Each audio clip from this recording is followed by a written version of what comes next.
Alright, time to move to the next location. Get us to Haiti. Haiti, sorry, not Louisiana, Haiti. Oh, Haiti. Haiti. So off we go in the not mystery machine. Yeah, pretty much. It's a clear route, the van is clear reference to that. Anyway, there you go, Miss Ruby, the crocodile. Other children found her Oh, that's scary. adorable. Teaching herself to summon the undead provided what few friends she had. A career Friends in on the crime other allowed an side. adult Ruby to Pretty punish much. her for fearing her as a child. So yeah, this also establishes the fact that, well, okay, the setting alone kind of gave you that idea, but this is outright confirms that there are supernatural elements in this universe, which will be utilized also later on for, you know, different purposes. I guess I see why you mistook this for Louisiana at first. She's got very much a bayou sense around her. I guess to be fair, the idea is like, well, some Haitians did come to New Orleans and whatnot. Yeah, it can be a bit confusing because the culture got mixed up. Oh boy, Alright. it definitely got that New Orleans soundtrack to it. Yeah. Again, like I said, the score for this first game is actually not that bad. It's just that the ones that follow are still even better compared to this. So, Tio, who's your yes. favorite boss in this game? The one that will get after this one, this world, so the fourth of the Finnish Ah, five. that one. So, on character-wise or gameplay-wise? Both, especially maybe also for hindsight, because some of these characters will be incorporated later down the trilogy. So there's that. Oh yeah, especially you know who. You Mm-hmm. mean the Raccoon rail walk? The roots and vines around here are perfect for that. Yeah. The move that Sly has learned from Mugshot's piece of the Thievius Racoonus allow him to walk on thin ropes and also slide on Yes, potentially you can different grind on surfaces. rails. Pretty much. It's not super fast, but you know, again, it gets the job done. There we go. Yeah, the first game still does the whole, you know, twanging to represent the sneakiness. Later games will actually move it from when you're actually walking on rails, surprisingly enough. Shame about that. I like the Mickey Mouse thing. It's still present, just in a more reduced format. It's actually a trademark of the series. Oh well. Oh, he survived that. Remember, thanks to the piece of Thievius Racoonus that we got during one of the Mugshot's levels, we are able to survive water damage. Later on, we will be able to find one that actually also allows us to survive bottomless pits. So basically, enemies will be at the point the only thing that can kill us. So now, Again, no longer... in a game where you die mostly in one hit, this kind of thing is kind of like a godsend. Yeah. So no longer will water pose the ultimate threat to us, and no longer having to say, "Gentlemen, it's been an honor" every time he does that death animation. Pretty much. There we go. The enemy variety for this one is pretty standard. For this particular first game, the enemy variety can actually be mixed up. Sometimes you get like a hub with a bunch of different types of enemies. Another one will be only a couple of them. Starting with the next game, again, the formula starts to settle in a bit more by having three types of books: a smaller one, a middle one, and a big one that you will have to, you know, defeat, potentially defeat in the hubs, and that will require different strategies to take out. Here, again, it's just, you know, experimenting for the sake of it and taking inspiration from stuff like Crash and Spyro. You Here we know, go. one really does have to wonder, why did the Sly Cooper series kind of meet its apparent end? I mean, sure, maybe it'll come back, but... Different factors, Jova. Simply put, like, Sucker Punch just wanted to do other things, or potentially Sony was kind of pushing them more towards the Infamous games. Oh, I get that bit. What I'm wondering is, like, well, why did they stop after Thieves in Time? Like, well, Oh, no, that's what you have to get that. Okay. On one hand, I can potentially imagine Sony thinking that the audience did not like the Thieves in Time for different reasons, so they might not want to have Sanzuru back, despite the fact that Sanzuru has said multiple times that we have even a script ready for a fifth title. On the other, I would question why they not just ask a new different studio altogether to do a fifth game, which is a recurring thing that's happening for a lot of Sony IPs, where Sony just blatantly sits on them without even asking teams that even were different from the original ones to continue them. In regards to your theory about Sony thinking that people don't like Thieves in Time, don't get me wrong. I'm one of the many people who doesn't care for the story of that game, but the gameplay and the gimmick of it was by no means hated. Yeah. I recall more people actually spoke positively about. I said already, and I will prove it again once I show it to you. I do believe the Thieves in Time is a good demonstration that the slide formula that will start swinging with the second game can easily work even on modern consoles. I mean, it's not like an outdated thing on the PS2. So it's not even a problem with that. Honestly, the only real bad thing about Thieves in Time is the story, really. And even the story is not the worst. It's just, it has a lot of unappealing details to it. But, so what? You made a bad story. Make a better story next time. I can tell that. The humor is still on point. I know that it's a bit a point of contention for some fans. They think the humor of Thieves in Time might be a bit too juvenile, but I disagree on that. My only main issue is that Thieves in Time kind of undoes a lot of the happy endings that we got in Sly Cooper 3. Yes, happy endings.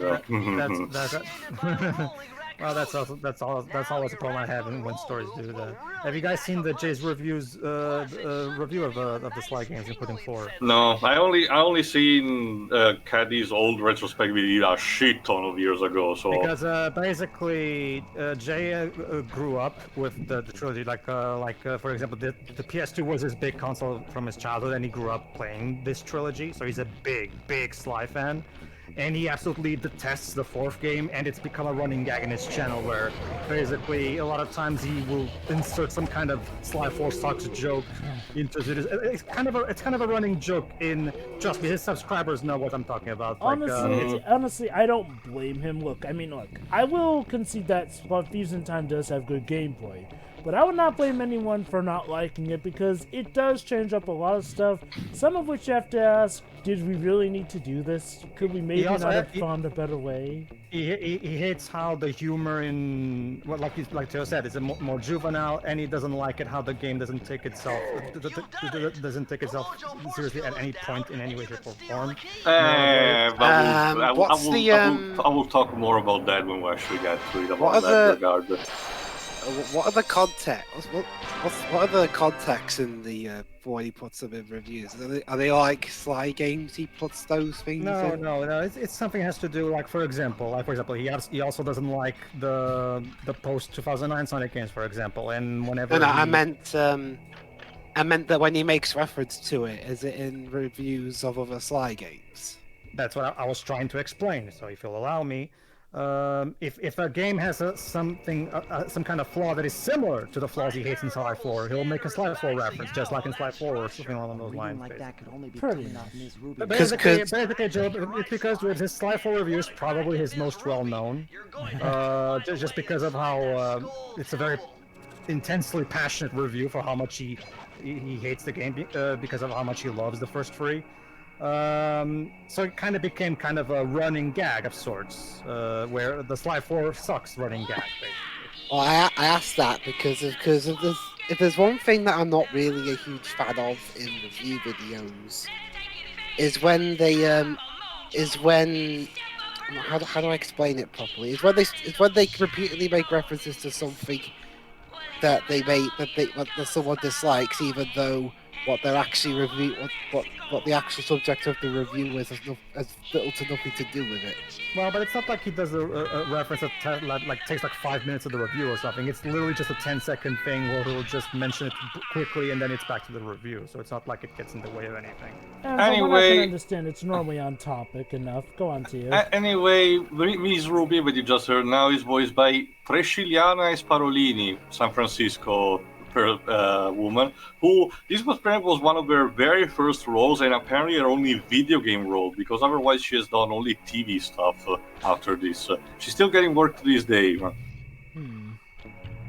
Well, no, not for nothing. It's not for nothing, this, but 5 years ago you were very guilty of it by constantly mentioning ballistic every time we did something. Well, yes, but Pedro, that was 5 years ago. The truth about 5 years ago. Well, I don't really see it as like if you're going to say you don't like something, well, you yourself should not do that. That's not. Well, really... let me question this then about this person, because I genuinely don't think I have seen any of his videos. First of all, how much ago was this review of him? Oh, it's years ago, I think. And has his opinion ever changed over the time? No, it has a joke to this Because day. for contrast, for example, Nitrohead actually went back on a lot of things that he criticized about the Tasmanian tiger. Oh no, I assure you, Teo, but no, I assure you, he's still like just recently he made his most recent. Right now he's doing a Sonic retrospective, and he just made his review of why Sonic Adventure 2 is his favorite Sonic game. And there is a Sly reference in there, and it's the typical Sly 4 sucks. Trust me, he still hasn't changed his mind about the game. I can tell you that. Or at the very least, if he did, he does a good job in disguising it. So Pedro, I'm curious, what's your stance on the Sly games? And Well, I guess, Joe, on that we can actually wait on the actual game for asking that. But I mean, not much else is going on it. no, okay. Well, don't worry, I'm not gonna spoil anything. Too. Yeah. No. I have a lot of fun with the first 3 games back in the day, and I really enjoy them for what they are. Again, as you guys know, I like stealth, so this is also something I like. And I do like and again, I also it's kind of a mix of a collectathon and a stealth game, and I like that concoction. So it's really cool. I'm kind of also in the agreements that it should have ended at 3. But especially because you can tell Sucker Punch kind of, deemed that as kind of the end. But yeah, I will have to mention that about that when during the ending of 3 as well. But as for 4, it's not that I completely hated it or anything. I just thought it was very, very lackluster compared to the Sucker Punch trilogy. It's interesting when it comes to like beloved trilogies of stuff, and then yeah, sorry, this one was actually Margato talking up. It's a similar thing. It's a and similar then thing. it was only really averted. It was only averted recently, a few days ago, as of the time of this recording. With what? Sorry, I don't think. Crash 4. The Curse of 4. Oh, see, well, actually, I don't know. There have been previous games numbered 4 that have turned out fine. Crash 4 wasn't the first one. Yeah, honestly. Well, platformers specifically. Honestly, even platformers. Don't crush your back too much with that goalpost moving. Look at Layton. Yeah, I know, right? Look at Layton 4, aka Last Better. That game is fine. So there, Attorney 4 is part of that curse, so never mind. Well, the Apollo Justice came before or after Investigations? I never said it applies to all games. I never said it applied to all games that were a 4th installment. It just seemed to happen most of the time. Sure. I get that, but to say it was only averted when Crash 4 comes about would be definitely, It's the usual bottom line, Leaves. Expand your horizons. Well, okay, let me put it this way, too. I've already got enough of a backlog, thank you very much. Well, Teo, here's sorry, you were saying something? You want to know a game that did have a good 4th main installment? Sonic did. Well, I mean, it was fine. Yeah. Well, if you're talking about Sonic 4? No. A 4th main installment, Pedro. Oh, you mean Sonic Adventure? Yes. Okay, then. I played with Sonic and Knuckles. Well, I guess Sonic and Knuckles technically. So... Okay. I guess Sonic and Knuckles technically does count, but either way, the point stands. That's the thing, Joe. According to, I don't even understand how the hell the chronology works, but whatever. Well, Theo, here's what I suggest. Feel free to maybe even bring up what you. I want to finish. later. I'm still recording Fusing Time by the time of this recording, but I'll watch that review after I'm done with it, just to compare notes again. Oh, sure. That's what I was about to suggest. But however, I do recommend you watch his reviews of Sly 1, 2, 2 and 3 first, so you can the properly see build-up. probably see where he's coming from, of how he views the original trilogy versus. There's also the fact. Sorry, go on. Versus to properly understand, so you'll be able to have the full context of why Ford disappointed him. I think it's the best way to do it. There's also the fact that development-wise, in case you need to know, Java, Fusing Time was also struck a bit by executive meddling because specifically, a bit situation a bit similar to Smash 4, similarly because it was tied to having a PS Vita version, and Sanzaru actually did had planned to add more content either at launch or as DLC, potentially also to continue and potentially quote-unquote fix the ending. But since that couldn't work properly on the PS Vita version, they just had to can the thing entirely and just leave the game as it was. Now, don't get me wrong, it's still, at the end of the day, that's the base game anyway, so I guess, that there is a degree of saying that the DLC shouldn't have been judged only on its own or anything potentially, but on the other, I do wonder if they could have potentially made a difference if that didn't hamper. But again, all in due time, because it's enough foreshadowing. It's one of those classic cases of. Oh no! And there we go. Just like in any collectathon, I'm missing one and I had to backtrack. Oh, goody. Hello, darkness, my old friend. Teo. I get the thing. It still is not as soul crushing as what it feels like to miss boxes in Crash Bandicoot 4. Or in Spyro, because it's always one. To be fair, Shiro, if actually in the reflamed, rekindled, reignited, thank you.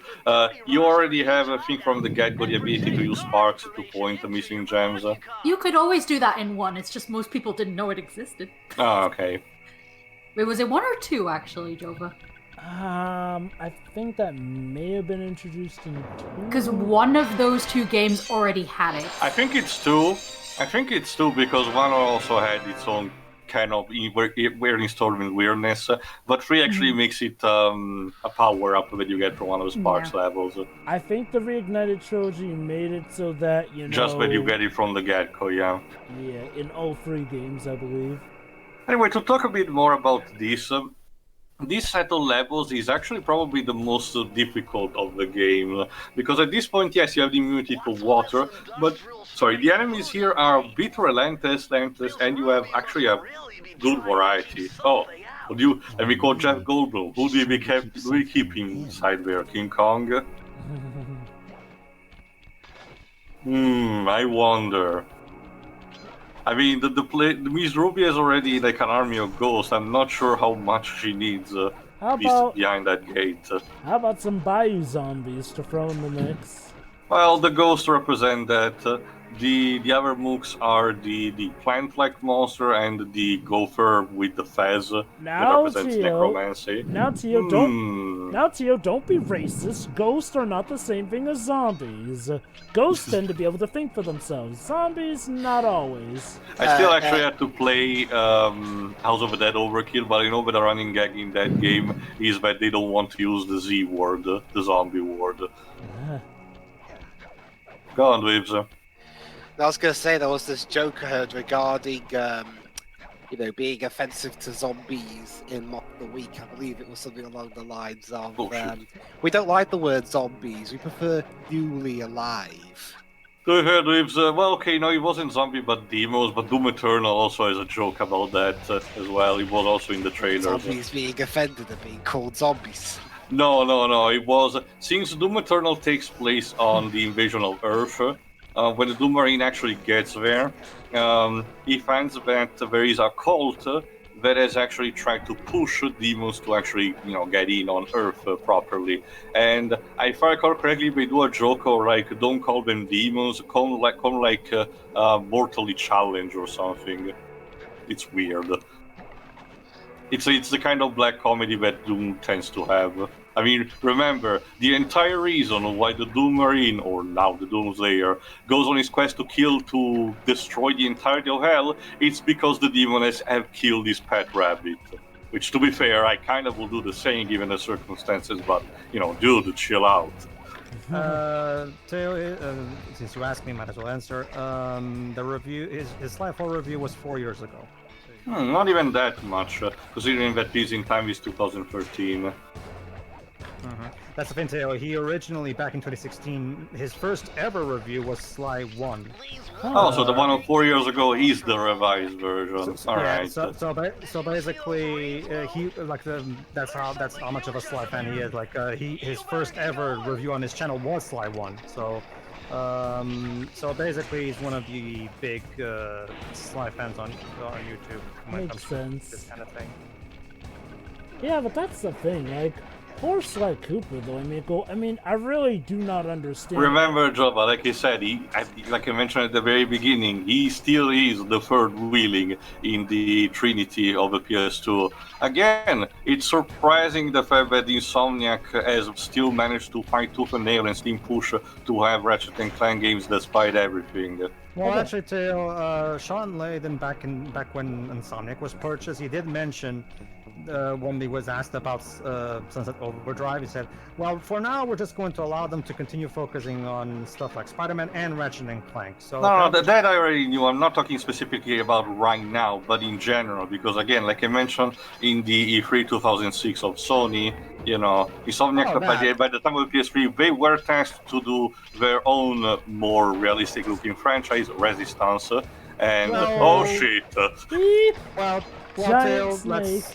It is worth mentioning, however, Theo, that there is this distinct difference between Insomniac doing the Resistance series and something like Sucker Punch making Infamous. Insomniac did not belong to Sony, so technically they could have refused if they wanted. They did it because I can imagine that, but I do wonder if they still then wanted to work and that was still their only chance for them to apply that.